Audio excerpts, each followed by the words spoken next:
আসন্ন শারদীয় দুর্গাপূজা উপলক্ষে ফেনীতে সনাতন ধর্মাবলম্বীদের সাথে মতবিনিময় সভা, নগদ অর্থ ও উপহার বিতরণ করেছে বিএনপি।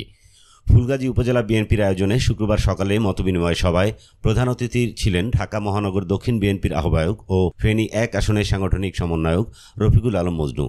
প্রধান অতিথির বক্তব্যে মজনু বলেন, সনাতন ধর্মাবলম্বীদের সবচেয়ে বড় উৎসব দুর্গাপূজা।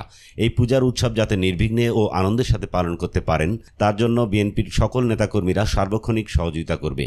আমরা অতীত এই দুর্গাপূজা উপলক্ষে আমাদের যে সনাতন ভাইরা বোনরা তাদের যে দুর্গাপূজা সেটা অনুষ্ঠানে যাতে তারা সুন্দরভাবে আনন্দ করতে পারে, সেই জন্য আমরা অতীতেও ছিলাম ওনাদের পাশে।